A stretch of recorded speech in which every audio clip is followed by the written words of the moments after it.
दस बुध नख सोहे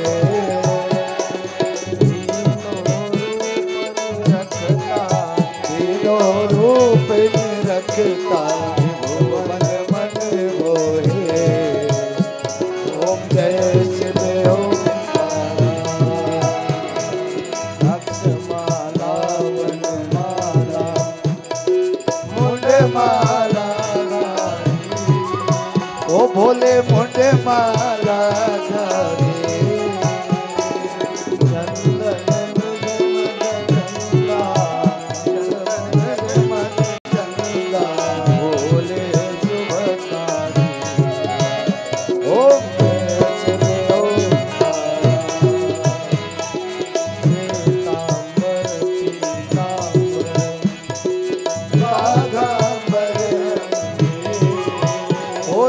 पागांबर अंगे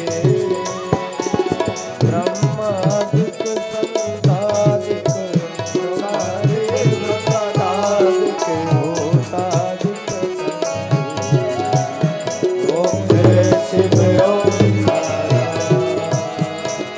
परमाधीशक मंडल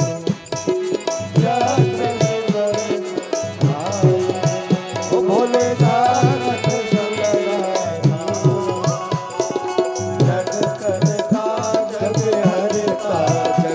करता जग हरता जग पालन करता।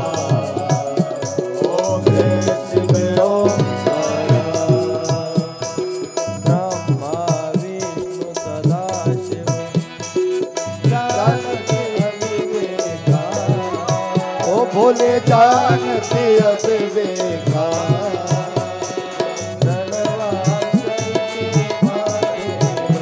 अक्षर के माथे ये तीनों एका।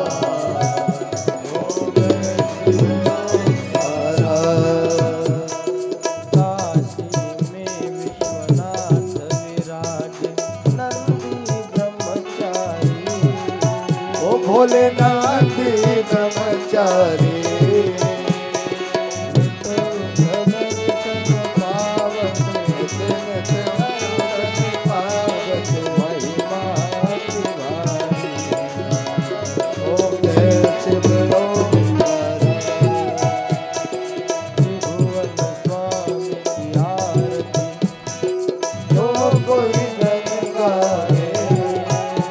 भोले प्रेम सहित गावे शिवानंद स्वामी हरि हरि मनवांचित फल पावे। ओम जय शिव ओंकारा जय शिव ओंकारा प्रभु हरि शिव ओंकारा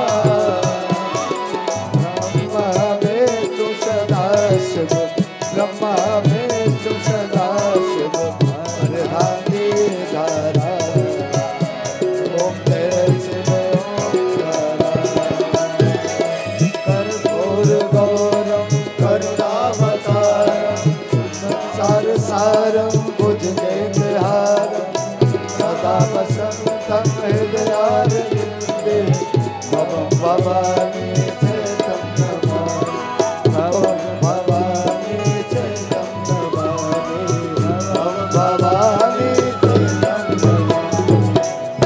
नर्मदेश्वर महादेव की जय, शिवपुराण की जय। अपने अपने स्थान पर कथा श्रवण के लिए आराम से बैठ जाए। सूर्य कोटि समप्रभ निर्विघ्नं कुरु मे देव सर्वकार्येषु सर्वदा। सरस्वती नमस्तुभ्यं वरदे कामरूपिणी कथारम्भं करिष्यामि सिद्धिर्भवतु मे सदा। गुरुर्ब्रह्मा यन्मण्डलं देवगणैर्सुपूजितं विप्रेस्तुतं भावनमुक्तिकोविदम् तं देवदेवं प्रणमामि सूर्यं पुनातु मां तत्सवितुर्वरेण्यम् ब्रह्मा मुरारी त्रिपुरान्तकारी भानु शशि भूमि सुतो बुधश्च गुरुश्च शुक्र शनि राहु केतौ सर्वे ग्रहा शान्तिकरा भवन्तु। गुरुर्ब्रह्मा गुरुर्विष्णु गुरुदेवो महेश्वरा गुरु साक्षात् परब्रह्म तस्मै श्री गुरुवे नमः तस्मै श्री गुरुवे नमः। कर्पूरगौरं करुणावतारं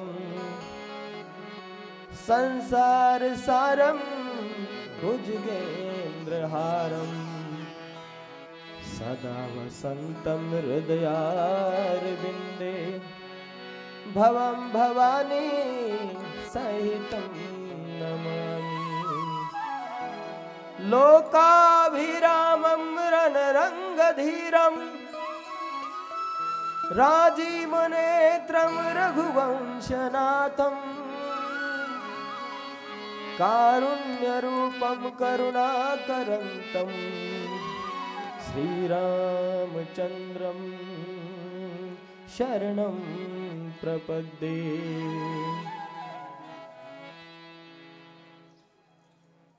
मनोजवं मारुततुल्यवेगं जितेन्द्रियं बुद्धिमतां वरिष्ठं वातात्मजं वानरयुतं श्रीरामदूतं शरणं प्रपद्ये।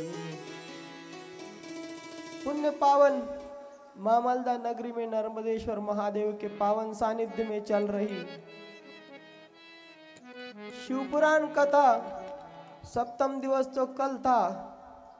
इसका अर्थ यह है कि कथा की समाप्ति तो कल ही हुई है। आज तो केवल भंडारा प्रसाद से पहले थोड़ा सत्संग होना चाहिए। इस हेतु से बस थोड़ी बहुत एक आध घंटे की कथा, पर नियमानुसार कथा के पूर्व आरती और संकीर्तन होना चाहिए। तो अपने मन और वाणी को पावन करने के लिए सब मिलके यह अंतिम संकीर्तन ताली बजाते हुए और सुबह सुबह अगर हम भोलेनाथ का नाम लेंगे तो पूरा दिन पावन हो जाएगा। तालियों से करताल बजाते हुए सभी गाएंगे। संगीत टीम षडज।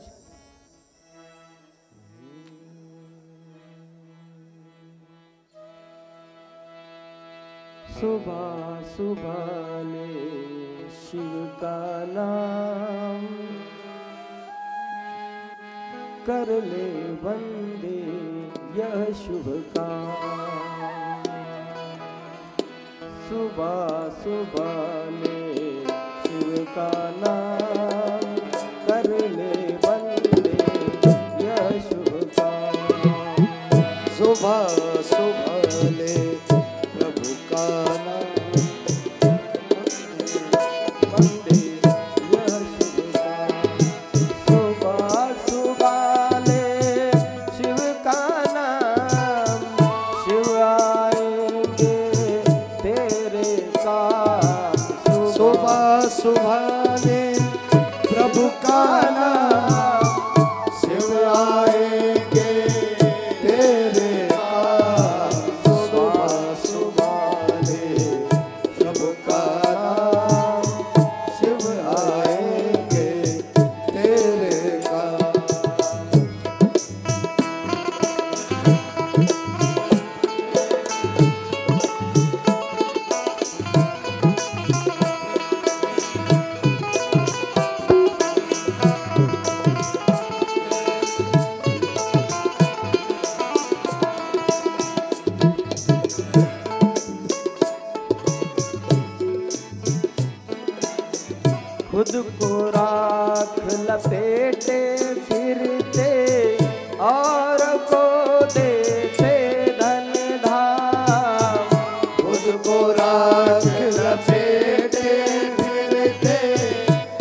को कोटि प्रणाम। सुबह सुबह ले शिव का नाम, शिव आएंगे तेरे काम। सुबह सुबह ले शिव का नाम, कर ले बंदे यह शुभ काम। ओम नमः शिवाय, ओम नमः शिवाय। शिवाय ओम नमः शिवाय, ओम नमः शिवाय।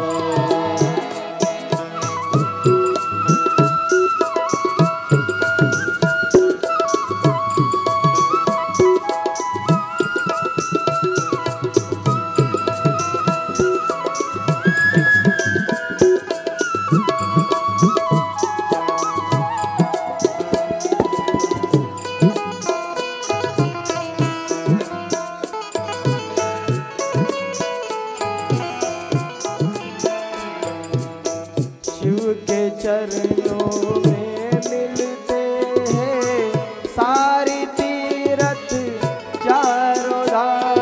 ओ शिव के चरणों में मिलते हैं चारों तीर्थ चारों धाम। हे करने का सुख तेरे हाथों, शिव के हाथों है परिणाम।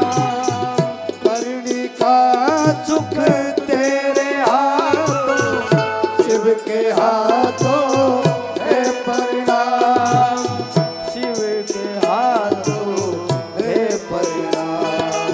सुबह सुबह ले शिव का नाम, शिव आएंगे तेरे काम।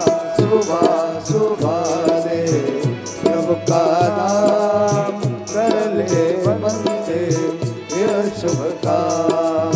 ओम नमः शिवाय, ओम नमः शिवाय। ओम नमः शिवाय, ओम नमः शिवाय।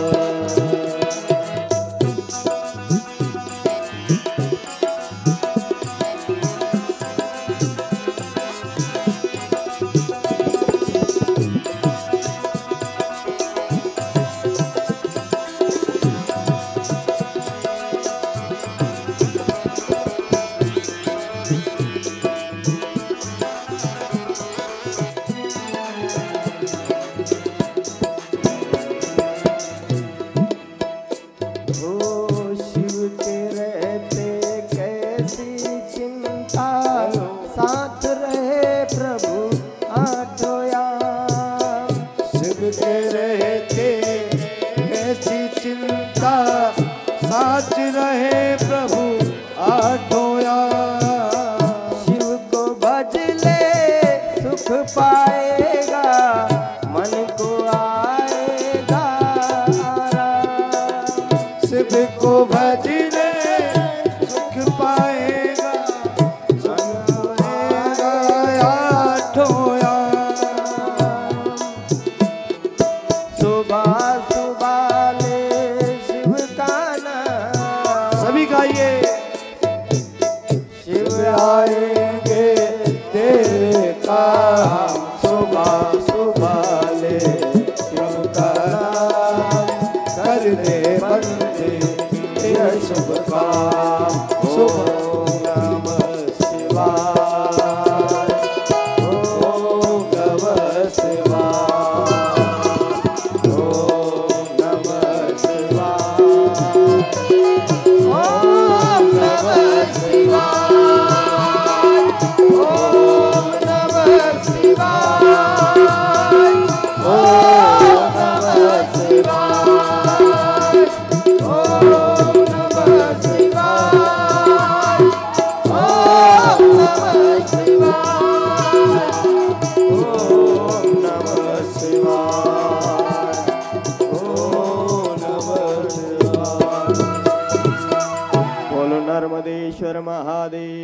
की, जय। शिव पुराण की जय।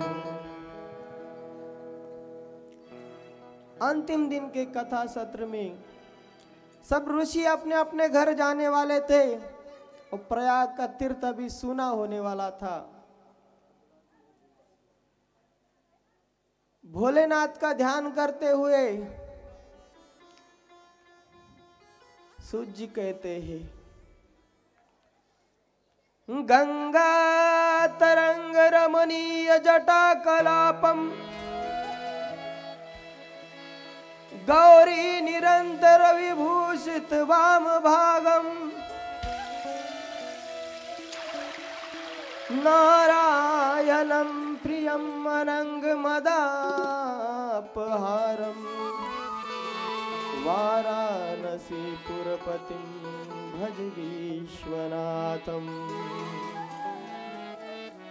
भोलेनाथ ने जटा को धारण क्यों किया? भोलेनाथ के त्रिनेत्र का अर्थ क्या होता है? गले में सर्प का क्या प्रतीक है? सिर से गंगा निकल रही है, उसका अर्थ क्या है? चंद्रमा को सिर पे धारण किया, क्यों किया? इसका क्या अर्थ निकलता है? सूर्य कहते हैं, ऋषियों, सिर से उत्पन्न होता है ज्ञान और सिर से उत्पन्न होते हैं विचार। सिर से उत्पन्न होने वाला जो ज्ञान है, ज्ञान की गंगा होती है। हम कहते हैं ना ज्ञान गंगा। तो सारे जगत को भोलेनाथ ने ज्ञान दिया है स्वरूप का, इसलिए सिर से गंगा निकल रही है। बोलो।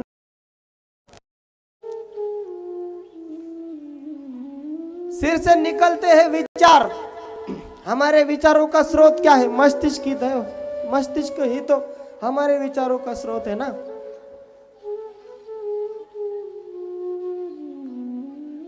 तो कितने विचार निकलते हैं हमारे मन से एक दिन में? कभी गिना है आपने?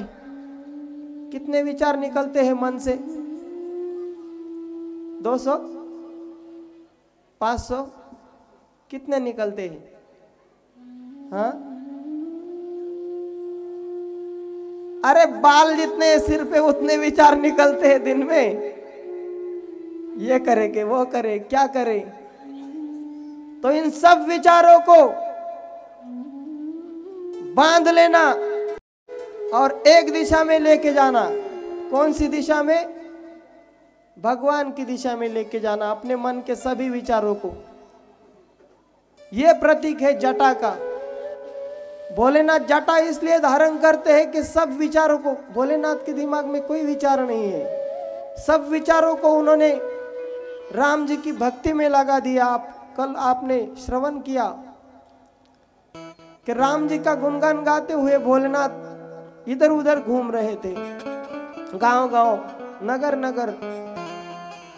तो हमने भी सभी विचारों को समेट के इस 7 दिन की कथा से हमने टेक टू होम क्या है हमारे पास, घर ले जाने के लिए 7 दिन में क्या है कि हमारे मस्तिष्क में ज्ञान की गंगा बहने लगे। हम भी किसी को घर बैठे बैठे बच्चों को कथा सुनाए कि महाराज जी ने 7 दिन ये कथा सुनाई थी। तो श्रवणम कीर्तनम श्रोत्रेण श्रवणम तस्य वचसा कीर्तनम तथा। जो सुना है उसको लोगों से कहो और भोलेनाथ की कथा को प्रसारित करो। अपना वाईफाई चालू कर दो सब लोग। बोलो नमः शिवाय। ये ह्यूमन बॉडी क्या है? एक मोबाइल फोन के जैसी है। मन है उसका सिम कार्ड और शरीर है उसका हैंडसेट। हैंडसेट तो बदलते रहते हैं लेकिन सिम कार्ड वही होता है ना। मन वही होता है, शरीर बदलते रहते, कभी कुत्ता बन गया, कभी बिल्ली बन गया, गधा बन गया। शरीर बदलता रहेगा, मन उसका वही रहेगा, जीव का, उसके कर्मों का डेटा। कौन किधर किधर कॉल की, किधर किधर मैसेज भेजे, हैंडसेट में भी रहते और सिम कार्ड में भी रहते। हैंडसेट फेंक दिया, अब किसी को पता नहीं चलेगा। पर सिम कार्ड में है ना सब, पुलिस तो सिम कार्ड लेगी तो सब पता चलेगा किसको किसको कॉल किया था। ऐसे ही जो कर्म किए शरीर मिट भी जाए, मिट्टी में मिल जाए, तो जो कर्म किए वो सिम कार्ड के साथ आगे चलेंगे, उसको कहते हैं मन। और सिम कार्ड का डेटा हटाना है, मिटाना है, तो शिव नाम से बढ़िया कोई उपाय नहीं है। अच्छा, सिर्फ सिम कार्ड में ही रहते हैं क्या? हैंडसेट तो फेंक दिया, चलो सिम कार्ड भी तोड़ दिया।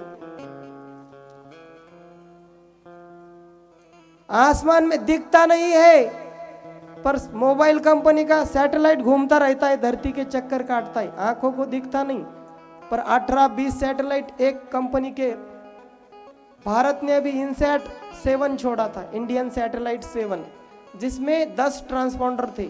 ट्रांसपॉन्डर किसे कहते हैं? धरती से मिलने वाला सिग्नल आकाश में जो भेजते हैं और उन सिग्नल को जो धरती पर अलग अलग जगहों को वितरित करता है उपग्रह से, उसको ट्रांसपॉन्डर कहते हैं। एक ट्रांसपॉन्डर से 500 करोड़ मोबाइल चल सकते, तो कितने ट्रांसपॉन्डर थे? 10। उसमें से 6 ट्रांसपॉन्डर रिलायंस ने खरीदे थे, मतलब पूरा सैटेलाइट ही रिलायंस ने खरीदा था। इसलिए जियो का इतना अच्छा नेट चलता है, जियो का बढ़िया चलता है ना। तो मोबाइल तोड़ दिया, सिम कार्ड फोड़ दिया, पर जो सैटेलाइट घूम रहा है ऊपर, उसकी मेमोरी में भी है कि किसने नंबर से कहां कहां कॉल हुआ था पिछले 20 सालों से। 20 सालों का डेटा रखते हैं वो पुलिस के लिए, इंटरनेशनल क्राइम के लिए। हमें लगता है हमने मोबाइल भी फोड़ दिया, सिम कार्ड भी तोड़ दिया, अब किसको पता चलेगा? अरे उधर सैटेलाइट में डेटा है। ऐसे तुमने शरीर भी तोड़ दिया और मन को भी हटा दिया, पर भगवान के पास सब डेटा है, तुमने कहा क्या किया है। अरे मनुष्य का सिस्टम इतना अच्छा काम करता है बनाया हुआ, तो भगवान का सिस्टम है, उसमें कमी थोड़ी होगी। हमें पता नहीं है भगवान ने कौन सी सिस्टम कैसे बनाई है, हमें पता नहीं है। इसका मतलब ये नहीं कि कोई सिस्टम नहीं, सिस्टम तो सब है भगवान के पास। बढ़िया हैंडसेट बनाया है, उसको वाईफाई है, ब्लूटूथ है, सब है, हमें उसका पासवर्ड पता नहीं है। बोलो नमः शिवाय। तो अपना वाईफाई ऑन कीजिए और इस कथा को जो नहीं सुने हैं गांव में किसी कारण, या आपके रिश्तेदार है, हमारा इधर यूट्यूब का चैनल लिखा है विष्णुदास नेवासेकर, उसमें सब्सक्राइब करके आपको पूरे वीडियो मिल जाएंगे। वहां से आप शेयर कर सकते हैं कि हमारे गांव में ये कथा हुई थी। कैमरा वाले आप सभी को दिखा रहे हैं, मुझे तो दिखाई नहीं रहे वो। बोलो नमः शिवाय। तो सब अपने मुख से, अपने मोबाइल से इस कथा का प्रसारण कीजिए, क्योंकि बुरी चीजों का प्रसार बहुत तेज से होता है, पर अच्छी चीजों का हमें प्रयत्न पूर्वक प्रसार करना चाहिए। अच्छी कथाओं को हमने प्रसारित करना चाहिए। अगर हमें इस पुण्य का लाभ मिला है तो मोबाइल के माध्यम से क्यों ना हो, पर उन्हें भी ये लाभ मिले जो यहाँ पर प्रत्यक्ष रूप से मंडप में, पंडाल में उपस्थित ना रह सके। बोलो नमः शिवाय। शिव जी जटा धारण करके मन के सारे विचारों को इकट्ठा करके भगवान श्री रामचंद्र जी का चिंतन करते हैं। त्रिनेत्र शिव जी के क्यों है? तीसरा नेत्र क्या प्रतीक है उसका? चंद्रार्कवन्नी, चंद्र, अर्क और अग्नि, ये 3 नेत्र भोलेनाथ के पंचाक्षर स्तोत्र में कहे गए हैं। या फिर ऐसा भी कह सकते हैं कि आंखों को दिखने वाला सब कुछ माया है, इसका जिसे ज्ञान है उसका तीसरा नेत्र खुल जाता है, उसे ज्ञान नेत्र भी कहते हैं। तीसरा नेत्र बिल्कुल बीच में होता है ना, फोटो में देखा होगा। जिनके 2 नेत्र होते हैं उनको तो स्त्री पुरुष ऐसा भेद दिखाई देता है, दिन रात, है ना, नर मादा, अंधेरा प्रकाश, सुख दुख, मान अपमान, जन्म मृत्यु, ये 2 चीजें दिखाई देती है। पर जब तीसरा नेत्र खुलता है तो भेद मिट जाता है। क्योंकि वो बीच में है, बोले तो समान लेवल पे है, उसमें समता प्रस्तावित हो जाती है दृष्टि में। अपने पराये का भेद नहीं रखता, स्त्री पुरुष का भेद नहीं रखता, दिन रात का भेद नहीं रखता, सदा शिव नाम जपता रहता है।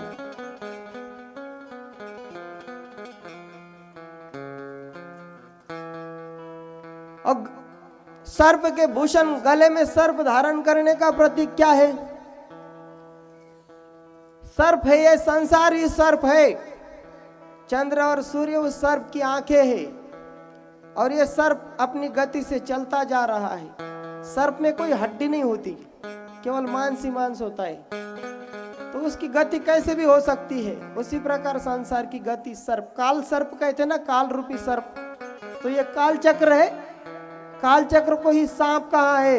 इस काल चक्र को जो धारण करते हैं अपने हाथों में, अपने गले में, उनको कहते हैं भोलेनाथ। बोलो नमः शिवाय। काल भगवान की, भोलेनाथ की आदेश में रहता है, इतने महान है। और चंद्रमा का प्रतीक क्या है? चंद्रमा सिर पे है, बोले तो आसमान के सिर पे चंद्रमा को धारण किया हुआ है। आसमान, नीले नीले आसमान के ऊपर चंद्रमा है, तो मानो ये प्रतीक है कि आकाश स्वरूप भगवान भोलेनाथ है। जहां आकाश है, वायु है, वहां भोलेनाथ है। तो क्या तुम्हारे आजू बाजू में आकाश और वायु नहीं है?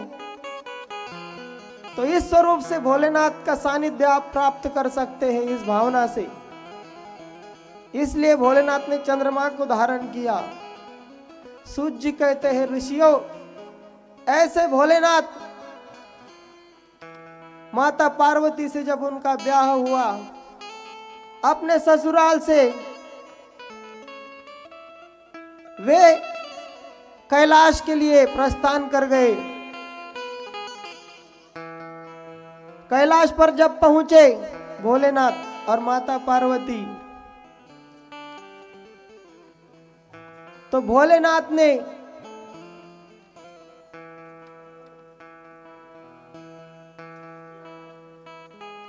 निज कर डासी नाग रिपुछाला, निज कर डासी नाग कृत छाला, निज कर डासी नाग रिपुछाला, निज कर डासी नाग कृत छाला,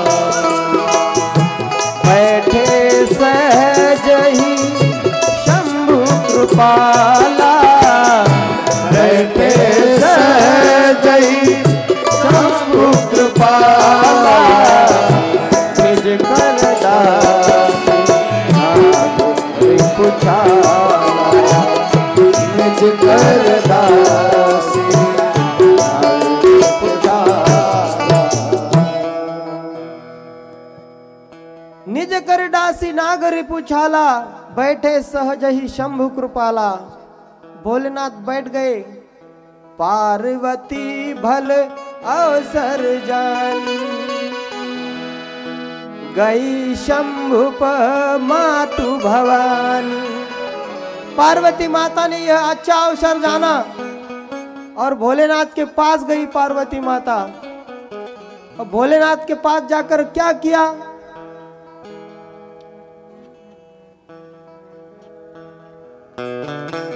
कथा जो सकल लोक हितकारी, सोई पूछन चह शैल कुमारी। जिस कथा के कारण, ठीक से न सुनने के कारण उसे देह त्याग करना पड़ा, राम जी को पहचान न सकी। फिर उन राम जी की कथा सुनने का विचार मनाया, तो पार्वती माता ने भोलेनाथ से कहा, तौ प्रभु हरऊ मोर अज्ञाना, कहि बहुविधि रघुपति कथा नाना। आप मुझे श्री राम जी की कथा सुनाइए। तब जाके भोलेनाथ कहते हैं, धन्य धन्य गिरिराज कुमारी, धन्य धन्य गिरिराज कुमारी, धन्य धन्य गिरिराज कुमारी, धन्य धन्य गिरिराज कुमारी, तुम समान नहीं हो उपकारी, तुम समान नहीं हो उपकारी, तुम समान नहीं हो। पार्वती, तुम्हारे समान इस जगत में कोई उपकारी नहीं, क्योंकि तुमने राम जी की कथा सुनने की इच्छा प्रकट की है। जो ही राम जी का नाम लिया, प्रभु के मन में राम जी की मूर्ति छवि प्रकट हो गई और राम जी की रामायण की धुन भी बजने लगी। मंगल भवन अमंगल हारी, मंगल भवन अमंगल हारी, सभी गाइए। मंगल भवन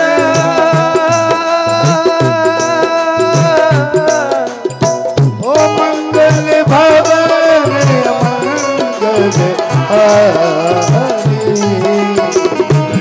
बहुत दशरथ अजर बिहारी, राम सिया राम जय जय हो, सिया राम जय जय राम, सिया राम जय जय राम। माता पार्वती ने पूछे हुए प्रश्न का सादर स्वागत जब भोलेनाथ ने किया, तो यहां से राम कथा शुरू होती है। पार्वती माता ने कहा, प्रथम सो कारण कहु विचारी, निर्गुण ब्रह्म सगुण वपुधारी, पुनि प्रभु कहु राम अवतारा, बाल चरित पुनि कहु उदारा, कहु यथा जानकी विवाही, राज तजा सो दूषण काई, बन बस कीन्हे चरित अपारा, कहु नाथ जिमि रावण मारा, राज बैठी किन्हीं प्रभु लीला, सकल कहु शंकर सुख सीला, कहु बौरी करुणायतन, कीन जो अचरज राम, प्रजा सहित रघुवंश मणि, किमि गवने निज धाम। प्रथम सो कारण कहूँ विचारी, निर्गुण ब्रह्म सगुण वपुधारी, निर्गुण ब्रह्म को सगुण रूप लेकर आने की जरूरत क्यों पड़ी, ये मुझे पहले बताइए।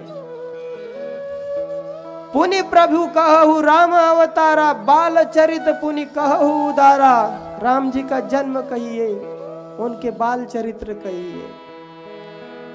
कहु यथा जानकी विवाही, सीता जी से उनका विवाह कैसे हुआ। राज तजा सो दूषण काहि, राज्य को उन्होंने क्यों त्याग दिया। वन बस कीने चरित अपारा, वनवास में उन्होंने अपार चरित किए। रावण को मारा, वह सब आप मुझे बताइए। राज बैठ कीनी बहुलीला, बाद में अयोध्या आकर राजपाट चलाया, बहुत लीलाएं की, वह सब हे सुख निधान भोलेनाथ आप मुझे कहिए। और अंत में क्या क्या आश्चर्य करके प्रभु अपने धाम कैसे गए, ये भी आप मुझे कहिए। पर सूर्य कहते हैं ऋषियों, माता पार्वती ने राम कथा सुनने का मानस तो प्रकट किया, पर हमारा माघ महीने का जो प्रयाग में सत्र चल रहा था, अब माघ महीना तो समाप्ति की ओर जा रहा है। तो अगले माघ में जब संतों का मेला प्रयाग तीर्थ में जमेगा तो मैं आपको राम कथा कहूंगा। इस प्रकार कहकर सूत जी कहते हैं कि अब मैं 2-4 बातें जो रही शिव धर्म की उसे कहता हूं, फिर हम समापन की ओर चलेंगे। सूत जी महाराज, शौनकादि महाराज संत है। संतों की महिमा क्या है? आपने कभी समुद्र का पानी पिया है? कभी समुद्र का दर्शन किया? किसने दर्शन किया है? हाथ उठाना। समुद्र का, अच्छा, काफी लोगों ने दर्शन किया है। पानी पिया है? थोड़ा मुंह में गया है ना आते वक्त? कैसा होता है? खारा होता है। ज्यादा पी लिया तो क्या होगा? उल्टी हो जाएगी, है ना? क्या कहते उसको? मराठी में मळमळ कहते, हिंदी में क्या कहते? उल्टी जैसा। नहीं नहीं, उल्टी तो जब बाहर आते तब बोलते, पहले अंदर होता है कुछ। हाँ, जी मचलता है। मराठी में मळमळ होता है। हाँ, मळमळ होता है। अब इनको मराठी सिखाना है, आपको हिंदी सिखाना है, किसी किसी को संस्कृत सिखाना है, बड़ी दिक्कत है। बोलो नमः शिवाय। तो जी मचलता है जब समुद्र का पानी पी लेते हैं, और वही समुद्र का पानी आसमान में जब मेघ बनकर मंडराता है और बारिश के रूप में, वर्षा के रूप में प्रकट होता है और छत पे गिरता है, पत्रे का छत होता है तो एकदम स्वच्छ पानी गिरता है। क्या उसको पी सकते हैं आप? उसको पी सकते हैं? मीठा लगता है क्या? लगता है। पचने में आसान होता है क्या? होता है। क्या उसमें भी मचलता है जी? नहीं मचलता। तो शास्त्र कहते हैं समुद्र को वेद पुराण उदधि घन साधु, और साधु को कहते हैं नभ ढग। शास्त्रों को पढ़ के, शास्त्र रूपी समुद्र, ये शिव पुराण की किताबें लेके जाके पढ़िए, देखना कैसे जी मचलता है। यहाँ ऐसा क्यों लिखा है, उधर ऐसा लिखा है, क्या करेंगे? अब करेंगे कि नहीं करेंगे? इधर तो ऐसा लिखा है कि भस्म धारण नहीं करना है, उधर लिखा है धारण करना है। जी मचलता है ना। इसी शास्त्र को संत अपनी प्रतिभा से, ईश्वर की संतों की कृपा से पढ़ के फिर आसान भाषा में उसको समझाते हैं, तब आपको वो कथा समझ में आती है। ऐसे सूत जी महाराज शौनकादि ऋषियों को रस का पान कथा का करा रहे हैं। बोलो नर्मदेश्वर महादेव की। ऐसे संतों का जिन्होंने दर्शन अपनी आंखों से नहीं किया प्रेम से, वह आंखें नहीं मोर के पंख है। तुलसीदास बाबा कहते हैं, नयनन संत दरस नहीं देखा, नयनन संत दरस नहीं देखा, नयनन संत दरस नहीं देखा, नयनन संत दरस नहीं देखा, लोचन मोर पंख करी लेखा, लोचन मोर पंख देखा, लोचन मोर पंख देखा। आगे शौनक जी कहते हैं कि सूत जी महाराज, आपने हमें शिव धर्म का बड़ा निरूपण किया, पर हम बेलपत्र की महिमा और दान की महिमा आपने नहीं कही, तो कृपया हमें बेलपत्र की महिमा बतलाइए। तो 2-4 श्लोकों में सूत जी महाराज ने बेलपत्र की महिमा कही। महादेव स्वरूपोयम बिल्वो दैवेरपि स्तुतः। बेल का वृक्ष महादेव जी के साक्षात स्वरूप का प्रतीक है। उसकी टहनियों को कुल्हाड़ियों से काटो मत, सीढ़ी लगा के बेल के पत्ते तोड़ो। बिल्वार्पणे नैव सर्व पूजा प्रसिद्ध्यति। एक बिल्व पत्र अर्पण करने से भी भोलेनाथ की पूरी पूजा हो जाती है, ये शास्त्र कहता है। बिल्व मूले महादेवम लिंग रूपिणम अव्ययम। बेल के वृक्ष के नीचे लिंग रूप से भोलेनाथ विराजमान रहते हैं। य पूजयति पुण्यात्मा शिव प्राप्नुयात् ध्रुवम्। जो बेल के वृक्ष की पूजा करता है उसे शिव जी की प्राप्ति हो जाती है। पूजयेद बिल्व मूलम यो गंध पुष्पादिभिर नरः। जो पुरुष बिल्व के वृक्ष की गंध पुष्प और अक्षता से पूजा करता है शिवलोकम आपनोति संतति वर्धते सुखम। वह शिवलोक को जाता है मृत्यु उपरांत, और इस लोक में उसे पुत्र पौत्रादि प्राप्त होते हैं। बिल्व मूले दीपमाला य करोति सादरम। बिल्व के वृक्ष में जो दीप की गोल माला चारों बाजुओं में लगाते हैं, सतत्व ज्ञान संपन्नो महेशान गतिर्भवेत्। वो तत्व ज्ञान से संपन्न होकर भोलेनाथ के स्वरूप में विलीत हो जाता है। और जब जब भोलेनाथ अवतार लेते हैं तो उनके साथ में उसका अवतार गणों के रूप में होता है। बिल्व मूले शिवरतम भोजयद्यस्तु भक्तितः। शिव भक्त को जो बिल्व के वृक्ष के नीचे भोजन कराता है, एकम वा कोटि गुणतम तस्य पुण्यम प्रजायते।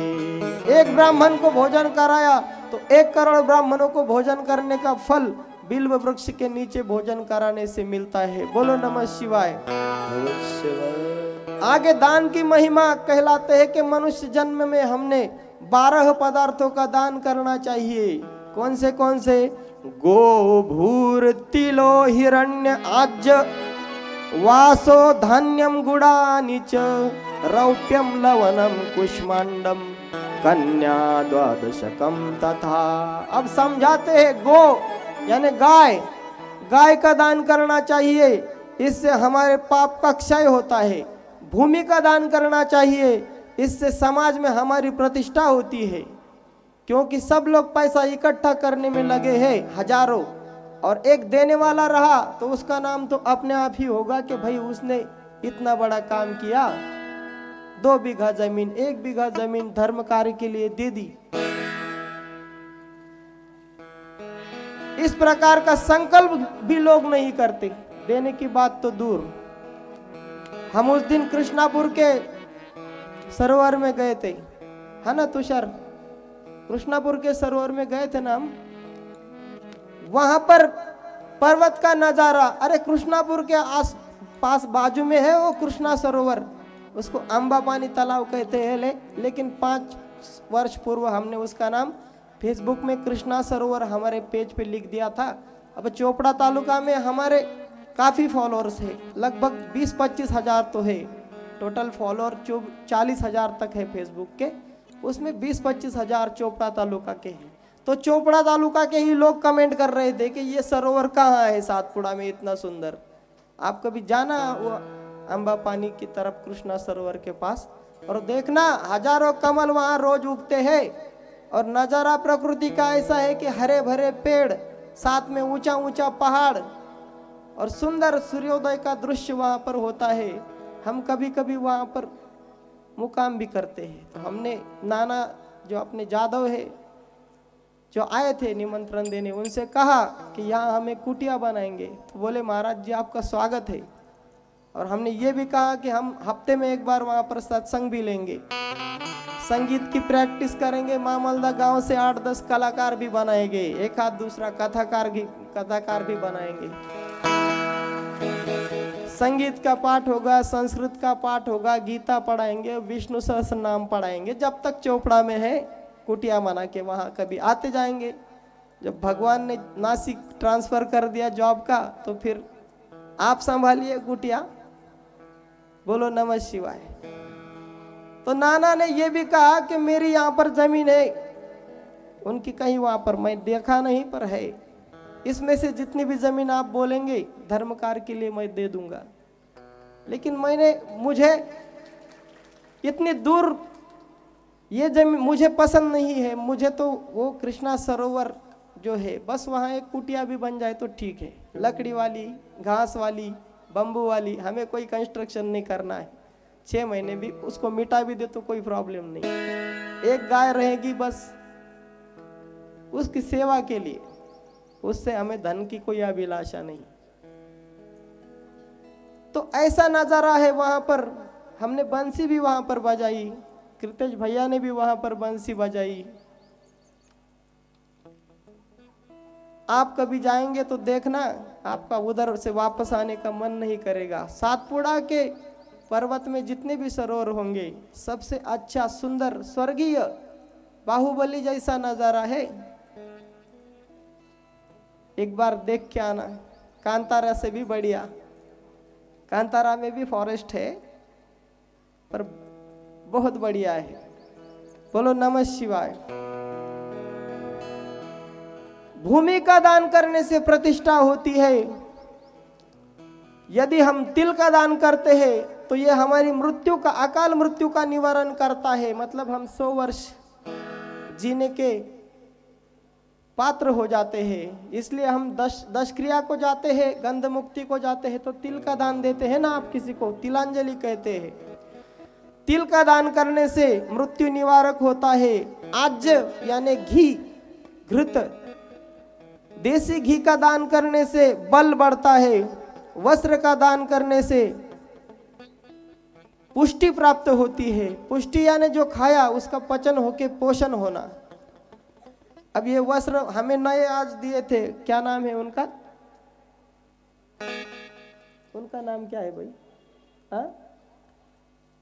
हाँ, वो अपना नाम नहीं बताना चाहते। नमः शिवाय। तो पुष्टि प्राप्त होती है।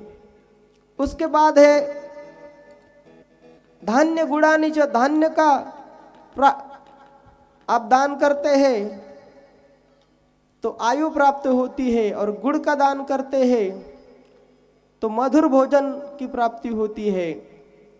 तदुपरांत चांदी का दान करते हैं तो अन्न प्राप्ति होती है।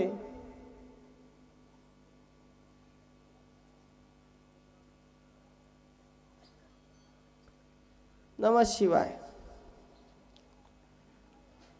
और कन्या का दान हम करते हैं तो आजीवन भोग हमें प्राप्त होते हैं। मार्गशीर्ष मास में अन्नदान की बड़ी महिमा है। मार्गशीर्ष मास में कोई अन्नदान कर, मार्गशीर्षे अन्नदस्ये व सर्वमिष्टम फलम भवेत्, सर्वभिष्ट फल उसे प्राप्त होते हैं, मन की कामनाएं। यावत कालम यदन्नम वै भुक्ता श्रवणम मेधते तावत कृत्यस्य पुण्यस्य त्वद अर्धम दातुर न संशयः। अन्नदाता को वो पुण्य जाता है, अन्न खाने वाले ने जो पुण्य काम कर्म किए उस दिन उसका आधा फल दाता को जाता है। इसलिए अन्नदान करना चाहिए। कृषि अर्जितम दशांशम ही देयम पापस्य शुद्धये, वृद्धि वाणिज्य के देयम चतुर्थांशम द्विजत्तमे। जो कृषि करते हैं, 10 बोरी धान्य हुआ है धान, तो 1 बोरी दान करना चाहिए। जो वाणिज्य यानी व्यापार करते हैं, उन्होंने भी अपने उत्पन्न का 20% हिस्सा दान करना चाहिए। और द्विजों ने जो दान से ग्रहण किया है ब्राह्मणों ने, उसका उन्होंने 25% हिस्सा, चतुर्थांश दान करना चाहिए। ये शास्त्र का वचन है। बोलो नमः शिवाय। अब कहते हैं सूत जी के ओमकार जप की क्या महिमा है वो भी बताइए। और कथा में अंतिम निरूपण सूत जी कहते हैं, मंत्र महामणि विषय व्याल के, मंत्र महामणि विषय व्याल के, मेटत कठिन अंक भाल के, मेटत कठिन के भाल के, मंत्र महामणि विषय व्याल के, मंत्र महामणि विषय व्याल के। ये मंत्र जो है ओमकार और ओम नमः शिवाय, ये विषय रूपी सर्प को वश में करने वाले महामनी रूप मंत्र है। मेटत कठिन कुअंक भाल के, और अपने भाग्य में कुछ गलत लिख दिया गया हो तो उसको मिटा देने वाले मंत्र है। जिसे ब्राह्मण ने कुछ कहा है कि तुम्हारे भाग्य में यह घटना है और उसे मिटाना है, तो ओम नमः शिवाय मंत्र का जाप का विधान है। कितना जाप करने से क्या होता है? 9 कोटि जपन जप्त्वा संशुद्ध पुरुषो भवेत्। 9 करोड़ मंत्र को यदि कोई जपता है ओम के, केवल ओम ओम ओम, इस प्रकार 9 करोड़ बार कोई जपता है तो मनुष्य शुद्ध हो जाता है, सभी पापों से मुक्त, सभी पापों का नाश हो जाता है। और 9 कोटि करेगा तत्व पर उसका विजय प्राप्त होगा, मतलब उसके इशारे से पत्थर भी आसमान में उड़ने लगेंगे। और 9 कोटि करता है तो जल तत्व पर उसका विजय प्राप्त होगा, माने समुद्र को उसकी आज्ञा माननी पड़ेगी। और 9 कोटि तत्वों का जाप करता है तो आकाश तत्व उसके वश में होगा, मतलब वह स्वयं आकाश में विचरण कर सकता है। और 9 कोटि तत्वों को यदि उसने जप कर लिया ओमकार का, तो वायु पर उसकी विजय प्राप्त होती है, यानी वो पानी के अंदर भी जीवित रह सकता है।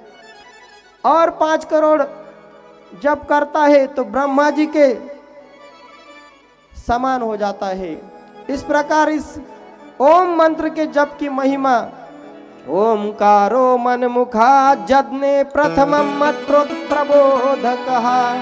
स्वयं भगवान भोलेनाथ ब्रह्मा जी से कहते हैं कि ब्रह्मा, मेरे मुख से सबसे पहले कोई मंत्र निकला है तो वो ओम है, और ओम का जाप करना चाहिए।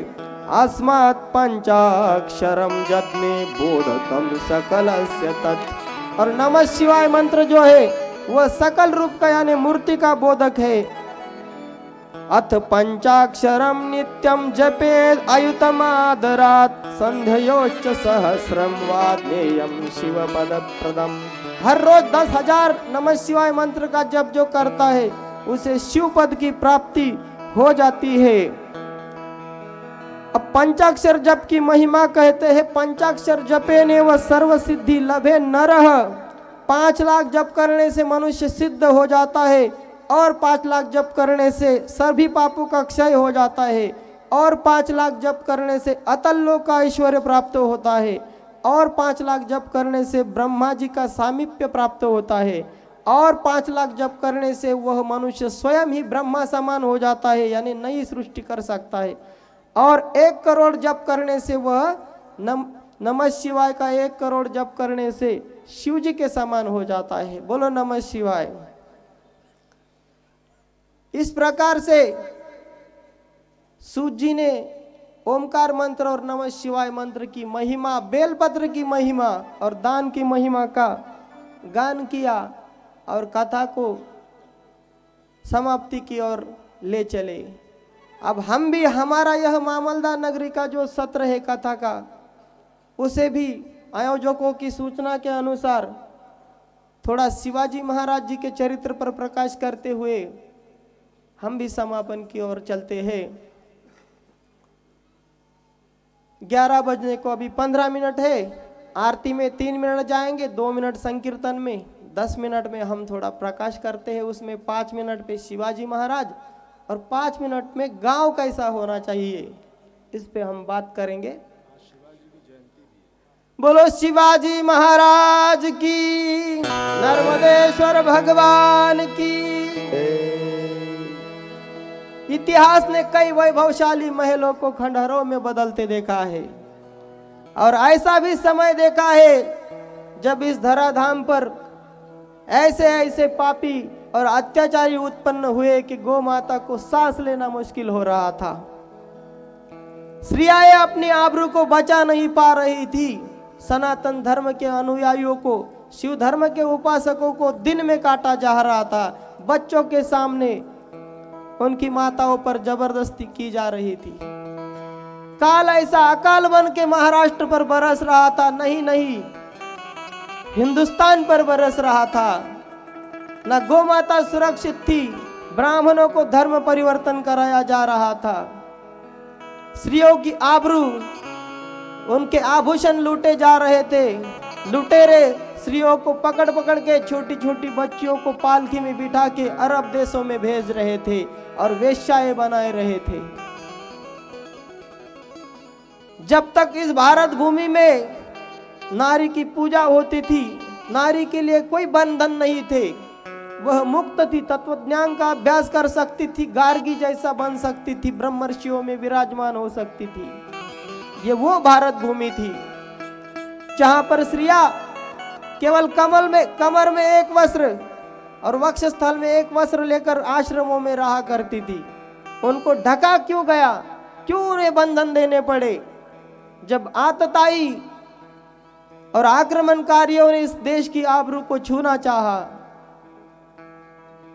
तब हमारे ऋषियों ने, संतों ने आदेश दिया कि अपनी अपनी स्त्रियों को ढक के रखना, अपनी स्त्रियों को संभाल के रखना, घरों के अंदर रखना, बाहर नहीं जाने देना।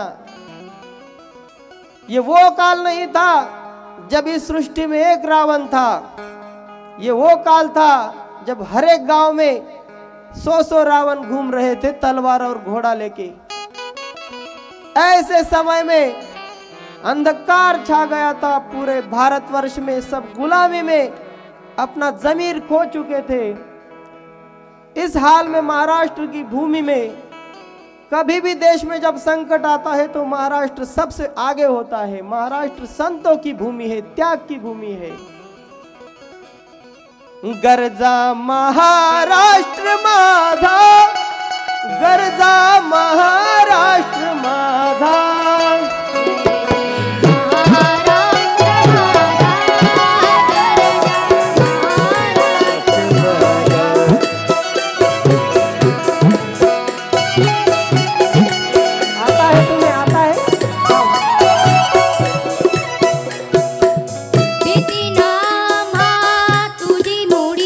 करना उसको बताना पड़ रहा है।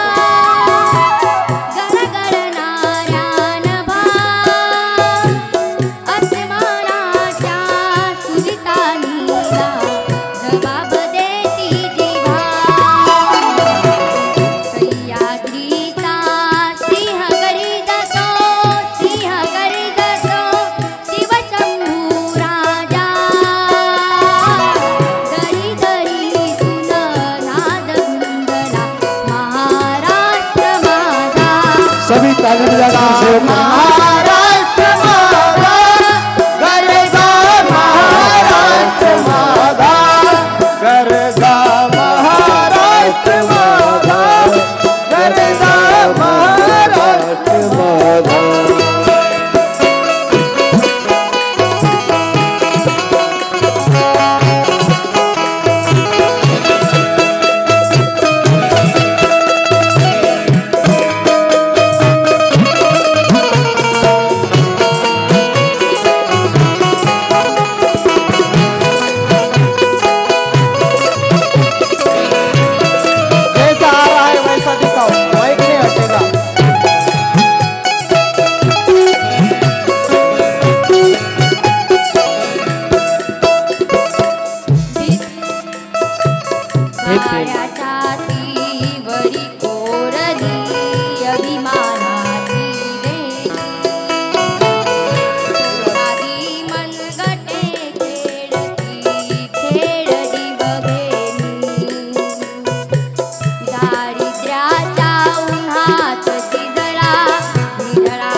अत्याचारों का जब आसमान टूट पड़ा तो भगवान शंकर और भोलेनाथ का त्रिशूल शिवनेरी पर शिवाजी महाराज बन के उत्पन्न हुआ।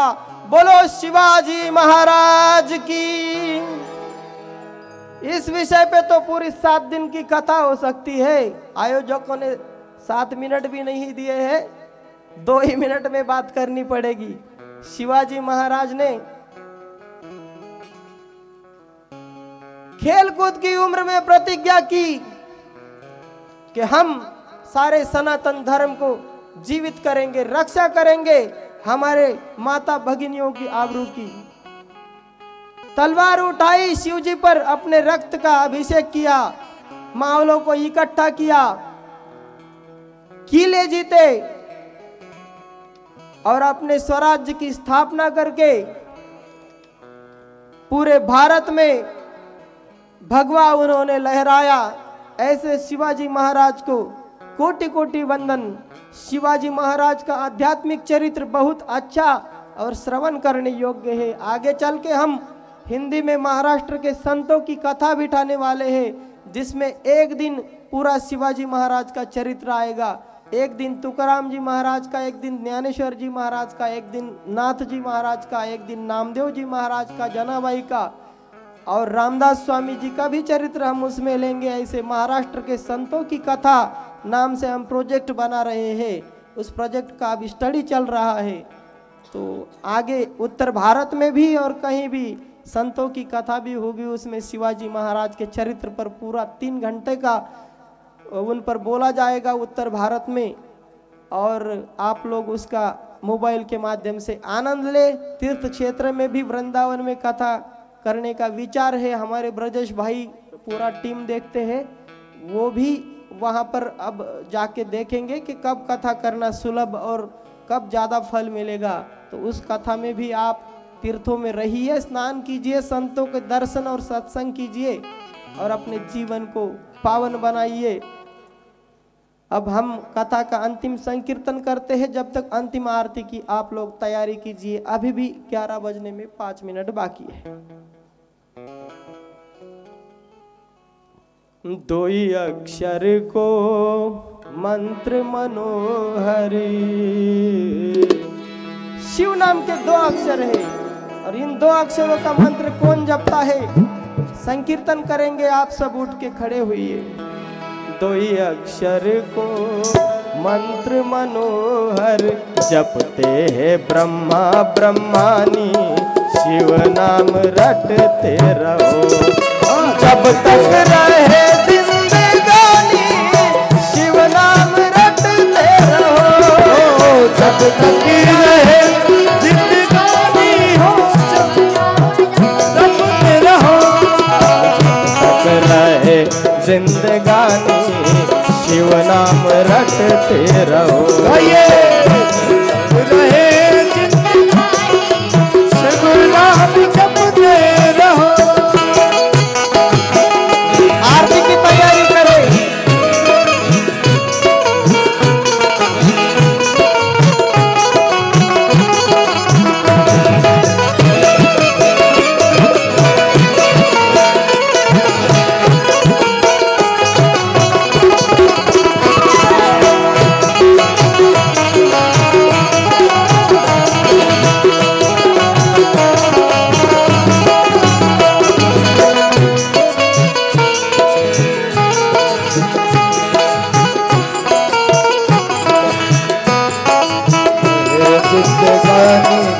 शिव नाम रटते रहो।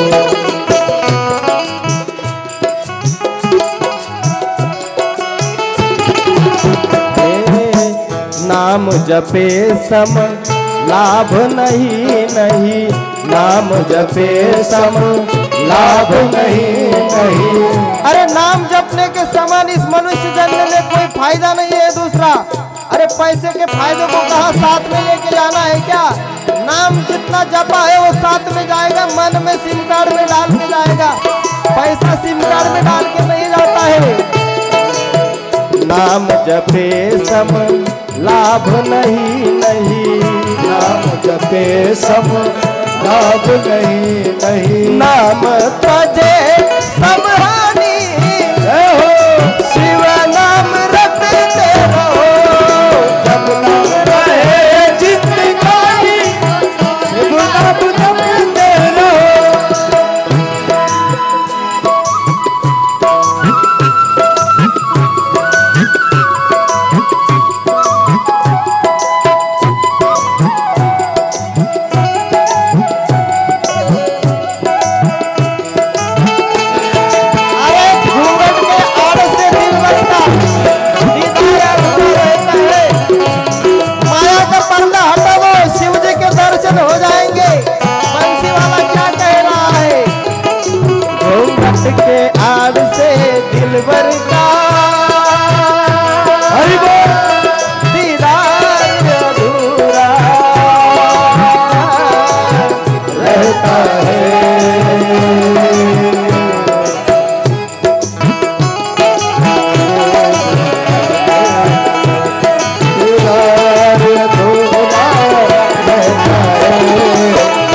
निशिवासर जो नाम रटते हैं, निशिवासर जो नाम रटते हैं। निशि कहते हैं रात्र को और वासर कहते हैं दिन को। रात दिन जो नाम रटता है उसका क्या होता है? आगे कहते हैं निशिवासर जो नाम रटते हैं, निशिवासर जो नाम रटते हैं। सोई भगत सोई ज्ञानी, सोई भगत सोई ज्ञानी, किसी में नाम रटते रहो, जब तक रहे जिंदगानी, सिमर नाम रटते रहो। अब अगले वर्ष राम जी का नाम रटना है आपको। अब राम जी की ओर ले चले। जब तक रहे जिंदगानी के राम नाम जप। क्यों ऐसा क्यों? अरे शिव जी स्वयं राम का नाम रटते हैं, इसलिए राम का भी नाम रटना पड़ेगा। जब तक रहे जिंदगानी राम नाम रटते रहो, जब तक रहे जिंदगानी राम नाम रटते रहो, जब तक रहे जिंदगानी राम नाम रटते रहो।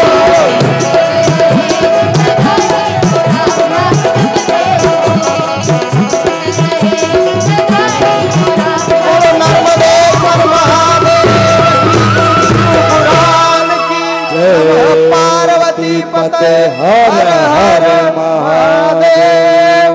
सबो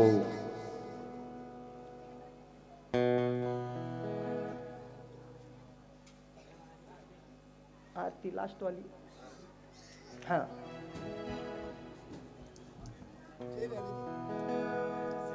एक सूचना है हमारी ओर से, जिन्हें संगीत का कुछ वाद्य सीखना है, गायन सीखना है या कथा सीखना है, 60 उम्र से कम होना और 12 से आगे होना, तो हम सिखा देंगे। हफ्ते में एक दिन गीता का पाठ भी होगा हर सोमवार को।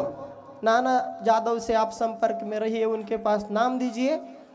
हम सबको नहीं ये गायन वगैरह पहले हम देखेंगे उसको कितना आता है, फिर उनमें से चुनेंगे और फिर आप लोगों को संगीत की शिक्षा और संस्कृत की शिक्षा भी यहाँ पर दी जाएगी। हफ्ते में 2-3 घंटे समय मैं इस गांव के लिए दूंगा। उसमें मेरा भी स्वार्थ ये है कि अगली कथा में आप में से भी कुछ कलाकार बन जाए तो हमें सपोर्ट हो जाएगा। आपने देखा कि कोरस के लिए मुझे ही गाना पड़ रहा है। नमः शिवाय। जय नारायण। त्रिकाल लोकाधिपती शिव शंभो शंकर महादेव भगवान, मामलद्याचं इष्टदैवत हनुमंतराया, आसन पे बैठ लीजिए। या हिंदुस्तानचे स्वराज्य निर्माते छत्रपती शिवाजी महाराज आजचे प्रवचनकार, कथाकार, परम पूजनीय विष्णुदासजी महाराज या सर्वांना वंदन करून आजच्या आपल्या या कथेच्या समारोपाचा कार्यक्रमाला सुरुवात करतो। श्री नर्मदेश्वर महादेव मंदिर महाशिवरात्री निमित्त आयोजित संगीतमय श्री शिव महापुराण कथा वर्ष पहिले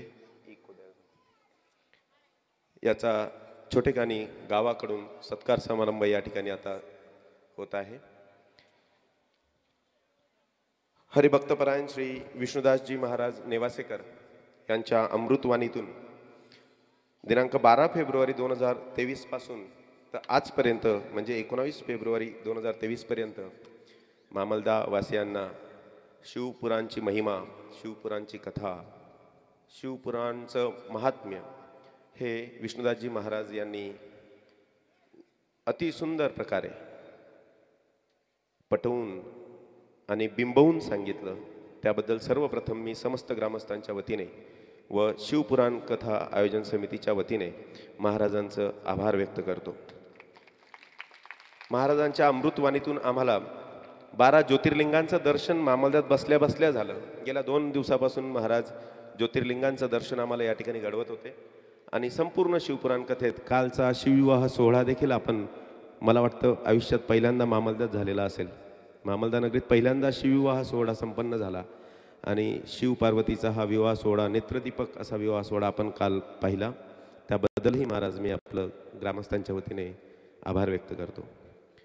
आणि म्हणूनच महाराजांचा खरं तर ते उच्चपदस्थ आहेत, त्यांचा सत्कार आपण करू शकत नाही, परंतु फूल नाही तर फुलाची पाकळी आपल्या पात्रतेप्रमाणे आपण तो सत्कार करण्याचा प्रयत्न करीत आहोत. आणि म्हणून मी आपल्या गावातील भजनी मंडळाचे ज्येष्ठ श्री चिंधू श्रीधर पाटील यांना विनंती करतो की त्यांनी महाराजांना पोशाख, श्रीफळ, गुलाब पुष्प, हार देऊन आपण आपली कृतज्ञता व्यक्त करावी. सत्कार म्हणण्यापेक्षा मी कृतज्ञता व्यक्त करावी असं म्हणणं जास्त योग्य समजतो, कारण महाराजांच्या परम कृपाळू वाणीतून आपल्याला शिवकथेचं ज्ञान प्राप्त झालेलं आहे. धन्यवाद दादा. आणि आपण आपले आशीर्वाद आमच्या गावावर असेच राहू द्या अशी मी विनंती विष्णुदासजी महाराजांना करतो. तदनंतर गेल्या 7-8 दिवसापासून सुंदर अशा वादनकलेतून, त्यांच्या आराधनेतून, वादनकला तर जसं महाराजांनी सांगितलं की सगळ्यांना शक्य नाही, पैसा असेल पण तो शिकेलच असं नाही किंवा त्याला येईलच असं नाही, तो हुशार असू शकतो परंतु वादनकला येईलच असं नाही. ही एक तपस्या आहे आणि या तपस्येतून एक विशिष्ट अशी कला प्राप्त करून आपल्या सगळ्यांना मंत्रमुग्ध करणारी ही जी संगीत टीम आहे यांचाही सत्कार या ठिकाणी आपण घेत आहोत. सर्वप्रथम श्री शिवकुमार महाराज बँजो वादक यांचा सत्कार श्री संतोष देवराम पाटील, आमच्या मामलदाच्या भजनी मंडळाचे ज्येष्ठ संतोष देवराम पाटील यांनी शॉल, टोपी, श्रीफळ आणि गुलाब पुष्प देऊन करावा अशी मी त्यांना विनंती करतो.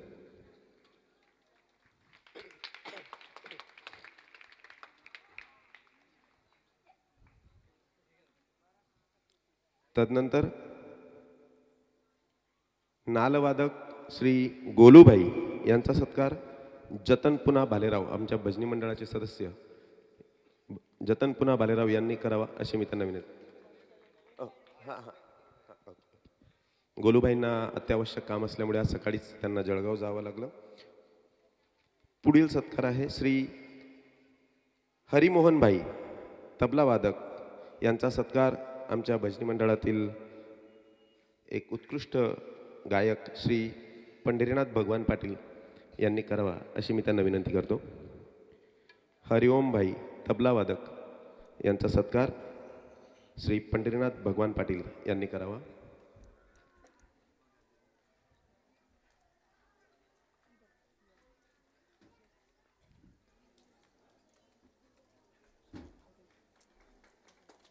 आपण सगळ्यांनी आपल्या वतीने टाळ्या वाजवून ही कृतज्ञता व्यक्त करायची आहे. गेल्या 8 दिवसापासून आपल्या सेवेत, आपल्या ज्ञानार्जनासाठी ही सर्व मंडळी लांबून येऊन या ठिकाणी आपल्या कलेद्वारे, आपल्या आराधनेद्वारे, आपल्या तपस्येद्वारे महाराजांच्या या संगीतमय ज्ञानयज्ञात सहभागी होतात. तदनंतर श्री ब्रजभूषण त्रिपाठी ऑक्टोपॅड वादक यांचा सत्कार धर्मराज व्यंकट सोनवणे यांनी करावा अशी मी त्यांना विनंती करतो. श्री ब्रजभूषण त्रिपाठी ऑक्टोपॅड वादक यांचा सत्कार धर्मराज सोनवणे या ठिकाणी करतायत. आपण सगळ्यांनी टाळ्या वाजवून आपली कृतज्ञता व्यक्त करावी. तदनंतर श्री राजूबाई ऑर्गन वादक यांचा सत्कार श्री मनोहर पुंडलिक पाटील यांनी करावा अशी मी त्यांना विनंती करतो.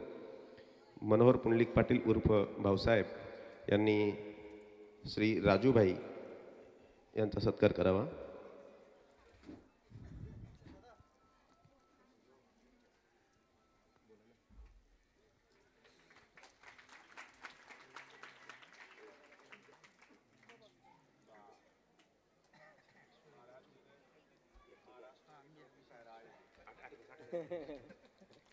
तदनंतर श्री मितेश भाई बासरी वादक, खूप सुंदर मंत्रमुग्ध करणारं असं बासरी वादन आपण पाहिलं. तर श्री मितेशभाई बासरीवादक यांचा सत्कार कीर्तेश श्री कीर्तेश बाविस्कर. कीर्तेशभाई यांचा सत्कार श्री ज्ञानेश्वर आत्माराम जाधव उर्फ नाना यांनी करावा अशी मी त्यांना विनंती करतो. कीर्तेश की बांसुरी तो अभी चोपड़ा तालुका में बज रही, वीरवाड़ा गांव है उसका, और सातपुड़ा भी मेरे साथ घूमता है, उधर तो बंसी बजाता बहुत है. ही मंत्रमुग्ध करने वाला ये बांसुरी वादन हमने 8 दिनों तक यहाँ पे अनुभव किया है, इसलिए मैं अपनी कृतज्ञता हमारे गांव के तरफ से यहाँ पर प्रकट करता हूँ. पुढील सत्कार आहे श्री लकुशभाई हार्मोनियम वादक यांचा सत्कार श्री विनोद दगडू पाटील यांनी करावा अशी मी त्यांना विनंती करतो. हार्मोनियम वादक लकुशभाई यांचा सत्कार भजनी मंडळातील आमचे तरुण सदस्य विनोद राजपूत करतायत.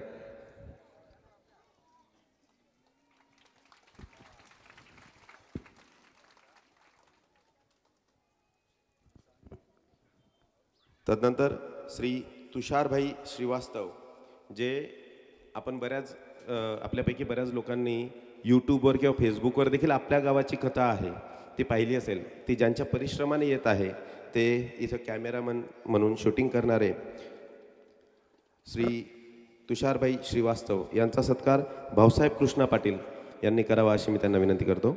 तुषार जी का रॉयल स्टूडियो नाम से यूट्यूब में चैनल है. कल पूरा दिन भर हमारी कथा उस चैनल में चली. उनके चैनल के 4 लाख सब्सक्राइबर है ऑल इंडिया. म्हणजे 4 लाख लोकांपर्यंत आपली कथा त्या ठिकाणी गेलेली आहे त्यांच्या माध्यमातून.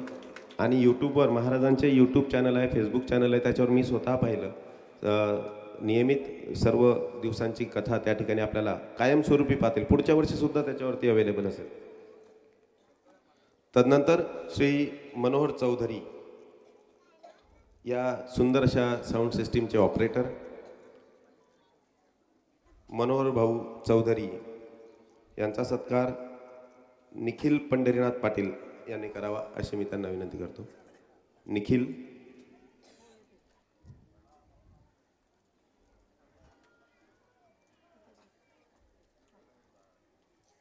उर्फ बाबा, आपण पाहत असतात नेहमी मंदिरावर सेवेसाठी तत्पर असलेला, नेहमीच मंदिराची स्वच्छता असो कुठलेही काम असो त्यासाठी नेहमी उपस्थित असणारा बाबा या ठिकाणी सत्कार करतोय. त्यानंतर श्री वासुदेव लोहार साऊंड सिस्टीम ऑपरेटर यांचा सत्कार भागवत दिलीप पाटील यांनी करावा अशी मी त्यांना विनंती करतो. भाऊसाहेब भागवत दिलीप पाटील.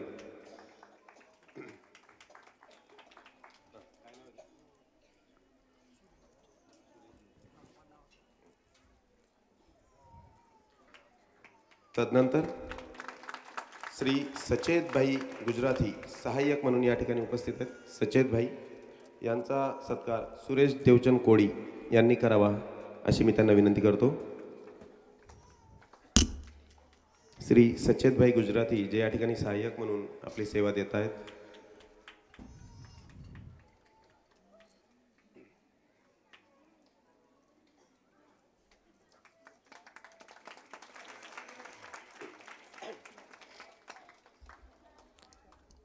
सचित भाई स्वयं तबला वादक, तबला विशारद है और गायन भी करते हैं. कृतेश भी संगीत में एमए कर रहा है और संगीत का बांसुरी विशारद है और सभी कलाकार पढ़े लिखे हैं.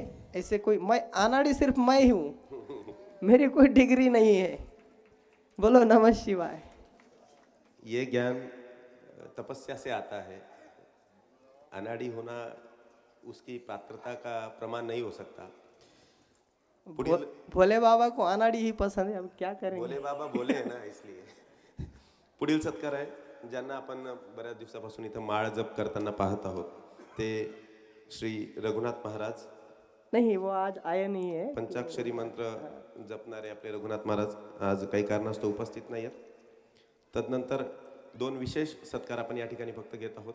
त्यात ही सुंदर अशी आपल्याला सुविधा उपलब्ध करून दिली. स्टेज, मंडप, सर्व प्रकारचं साहित्य ते आदरणीय नंदकिशोर भानुदास पाटील ज्यांनी आपल्याला खूप सुंदर असं मंडप सहकार्य उपलब्ध करून दिलं. त्यांचा सत्कार आपल्या गावातील ज्येष्ठ श्री भरत पितांबर इंगळे यांनी करावा. आदरणीय भरत दादा यांनी व्यासपीठावर यायचं आहे आणि श्री नंदकिशोर भानुदास पाटील नंदू आबा गिरिराज स्टेट हाऊस यांचे मालक, ज्यांनी आपल्याला कुठल्याही मूल्याशिवाय ही सर्व सुविधा या ठिकाणी उपलब्ध करून दिली। धनी बहुत होते हैं पर दानी होना चाहिए, बड़े दिल वाला। तो तालियां बड़े जोर से होनी चाहिए। नंद किशोर जी से हमारा ज़्यादा संपर्क नहीं, लेकिन पूजा में जब बैठे तो हमने निरीक्षण किया तो ओम नमः शिवाय का जब मेरा खंडित हो रहा था पर उनका खंडित नहीं हो रहा था। बोलो नमः शिवाय। इसी प्यार की वजह से वो यहाँ पे उपस्थित है। आणि एक प्रतिमा देखील त्यांना आपल्या गावाकडनं शिवजींची या ठिकाणी भेट दिली जात आहे। तदनंतर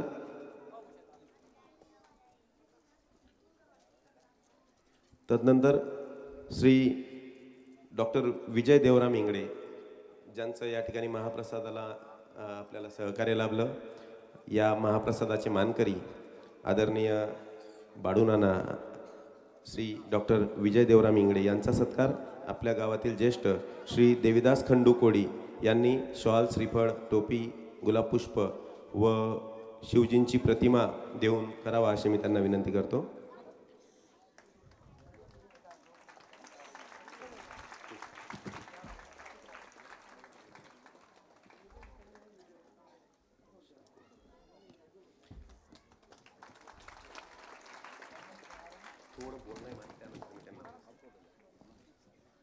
तदनंतर आपल्याला या ठिकाणी या महाप्रसादासाठी स्वयंपाक सहकार्य करणारे आदरणीय सुनील ईश्वर पाटील, सुनील काका यांनी व्यासपीठाकडे यायचं आहे लगेच।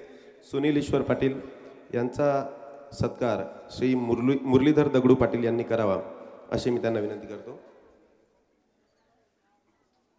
सुनील काका व्यासपीठावर यायचं आहे लवकर।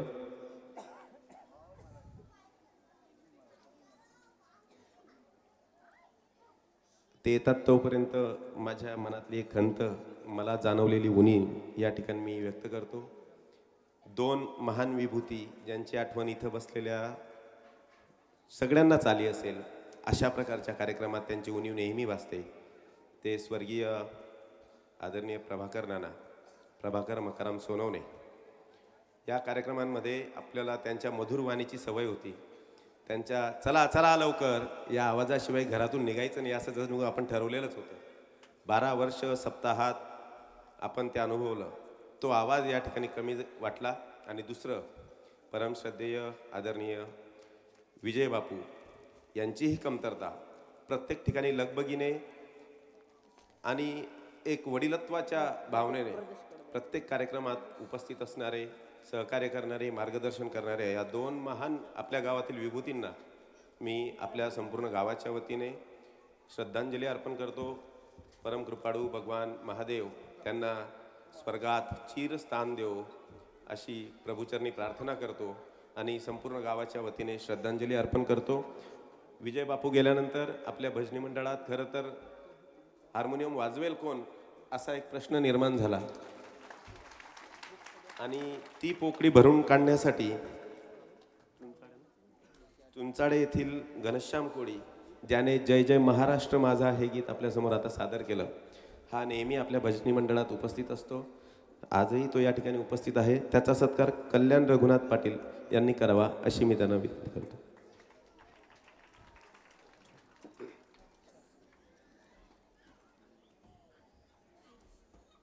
काही सूचना आहेत। आरती झाल्यानंतर लगेच महाप्रसादाला सुरुवात होईल, परंतु माझी विनंती आणि आयोजकांकडून आलेली सूचना अशी आहे की आज शिवजयंती आहे। शिवजींनी सर्व माता समान असं स्त्रियांना स्थान दिलेलं आहे आणि म्हणून आयोजकांनी केलेल्या नियोजनानुसार आजच्या महाप्रसादाचा पहिला मान स्त्रियांना असेल। कुणीही पुरुष महाप्रसाद घेण्यासाठी स्त्रियांच्या अगोदर पंक्तीत येणार नाही। फक्त स्त्रिया पहिल्या पंक्तीत बसतील, तदनंतर पुरुषांना महाप्रसाद वाटप होणार आहे।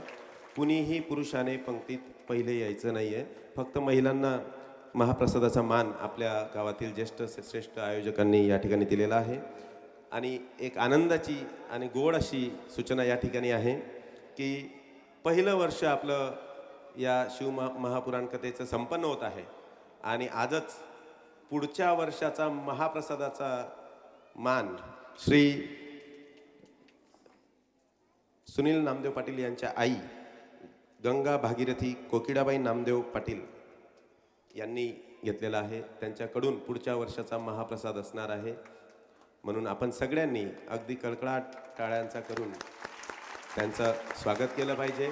जसं महाराजांनी सांगितलं, दानी होणं जरुरी आहे. हा दानभाव कदाचित यातूनच येत असेल. यानंतर अजून एक महत्त्वाची सूचना, आपण सगळे वाट पाहत आहात. 7 दिवसापासून बऱ्याच महिला विचारत होत्या की रुद्राक्ष केव्हा मिळणार आहे.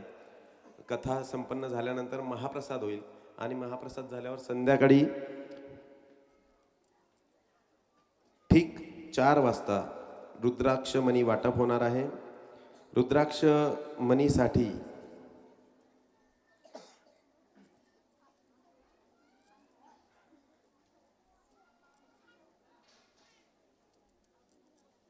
त्याचे नियम एकदा नियम रिपीट तुम्ही रिपीट करा, मी सांगतो. ठीक है. रुद्राक्ष के नियम आप सबको पता है. देखिए, रुद्राक्ष धारण करने से आपको पहले तो वो व्यासपीठ से धारण करना है, या तो ब्राह्मण जी मैं हम बैठे रहेंगे. उसके बाद जो अभक्ष्य भक्षण अपेय पान है, मांस मच्छी अंडा ये नहीं खाना है. पुरुषों ने अपेय पान जो नहीं पीना चाहिए उसको नहीं पीना है. अपने माता पिता की सेवा करनी है, सत्य भाषण करना है, किसी की निंदा नहीं करनी है. और हर एक निवाला जब आप खा रहे हो तो नमः शिवाय बोल के खाना है, भले मन में बोलिए. इन आसान से 5 नियमों को हमने बताया है. इसके अतिरिक्त शास्त्रों में तो बहुत नियम है, लेकिन कलिकाल में इतने नियमों का पालन सामान्य भक्त से नहीं होता. इसलिए जो सदाचार के नियम है, बस उन नियमों का पालन करते हुए आप रुद्राक्ष धारण कीजिए. रुद्राक्ष का कोई मूल्य नहीं होता. बाजार से लाते वक्त उसका मूल्य है, लेकिन जब अभिषेक हो जाए तो शिवरूप हो जाता है. तो यथाशक्ति आप यहाँ पर दक्षिणा पेटी रखी जाएगी, उसमें आप यथाशक्ति दक्षिणा डालिए. और नमः शिवाय.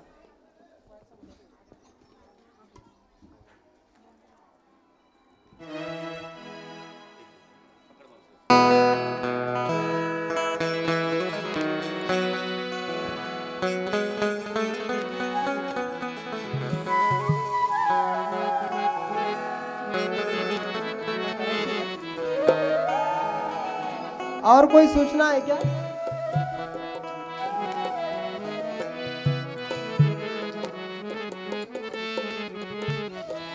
जसं महाराजांनी या ठिकाणी व्यक्त केलं की दुकानातून घेताना रुद्राक्षाची किंमत आहे, परंतु अभिषेक झाल्यानंतर नाही.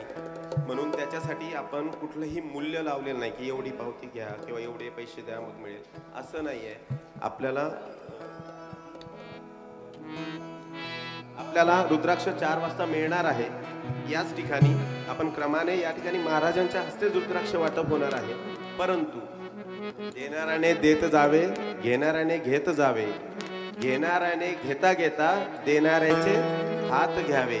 या म्हणीप्रमाणे माझी सगळ्यांची अशी अपेक्षा आहे की आपण कमीत कमी 101 रुपये, किंमत नाहीये ती, दक्षिणा म्हणून इथंच दानपेटी किंवा ग्रंथ असेल तिथं जमा करावी आणि रुद्राक्ष घ्यावा. ज्याला घ्यायचंय, एक सत्कार चुकीने राहिला. या मंडपला बांधण्यासाठी, सेटिंग करण्यासाठी ज्यांनी आपल्याला सहकार्य केलं ते मंडप सेटिंग करणारे गुलाब मराठे व त्यांचे सहकारी या ठिकाणी उपस्थित आहेत.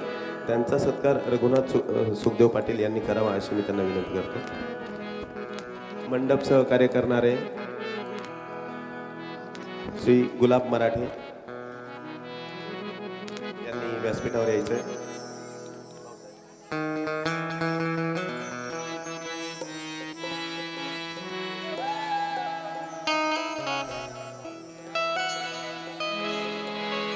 आजच्या आरतीचे मानकरी श्री नितीन जयराम पाटील, विजय रमेश मराठे, राजेंद्र लक्ष्मण पाटील, अनिल संतोष पाटील उर्फ आबा टेलर, संजय आत्माराम पाटील व डॉक्टर मोहित इंगळे यांनी व्यासपीठावर यायचं आहे. सपत्नीक आरतीच्या मानकऱ्यांनी व्यासपीठावर यायचं आहे आणि आरती संपन्न होईल. तदनंतर महाप्रसाद. धन्यवाद. जय नारायण.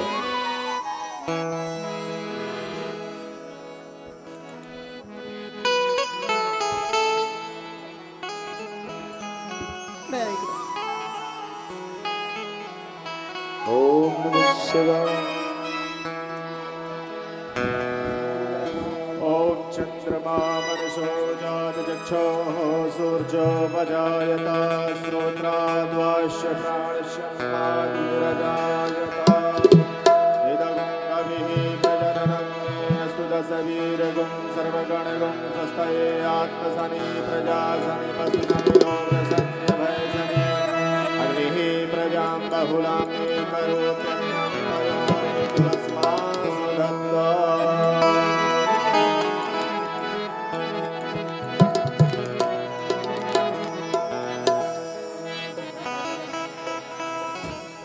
सभी भक्त अपने अपने स्थान पे खड़े होकर के आरती का आनंद लें.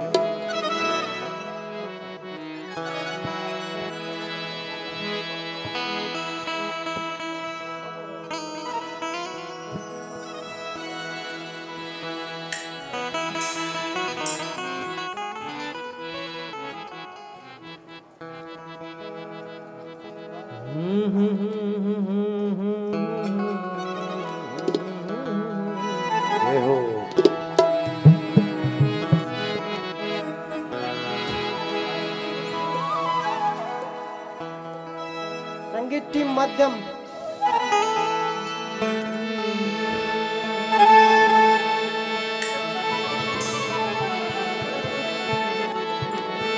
शिव पुराण शिव जी की आरती कीजिए. शिव चरणों में ध्यान अपना दीजिए. शिव पुराण शिव जी की आरती कीजिए. शिव चरणों में ध्यान अपना दीजिए. यह महाग्रंथ है शिव पुराण सन्मार्ग दिखाने वाला. बिगड़ी को बनाने वाला है. बिगड़ी को बनाने वाला. सुनते सुजान करते हैं पान. सुनते सुजान करते हैं पान. शिव अमृत रस पीजिए. चरणों में ध्यान अपना दीजिए. शिव पुराण आरती कीजिए. शिव चरणों में ध्यान अपना दीजिए.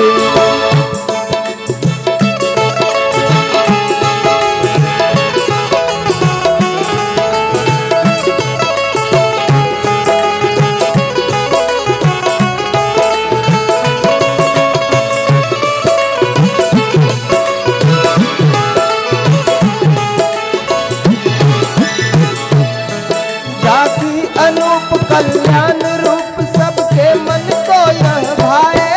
मन मंदिर में बस जाए.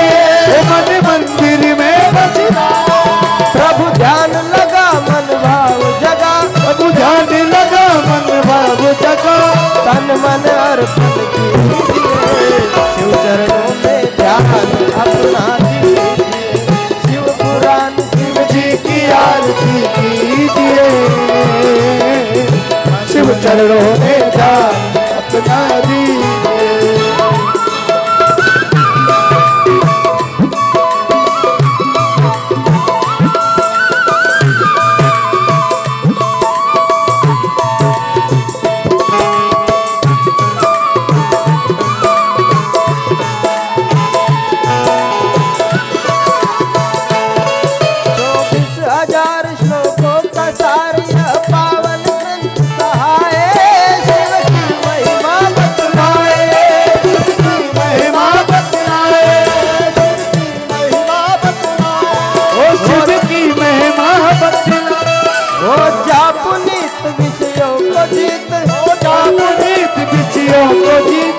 मनवांछित फल लीजिए. चरणों में ध्यान अपना दीजिए. शिव पुराण शिव जी की आरती कीजिए.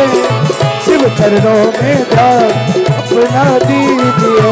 कर्पूरगौरम करुणावतारम संसार सारम पुण्येन्द्रहारम सदा वसंतम हृदयारविंदे भवं भवानी सहितं नमामि। त्वमेव माता च पिता त्वमेव त्वमेव बन्धु सखा त्वमेव त्वमेव वीराधनं त्वमेव त्वमेव सर्वं मम देवदेव सर्वं मम देवदेव त्वमेव सर्वं मम देवदेव।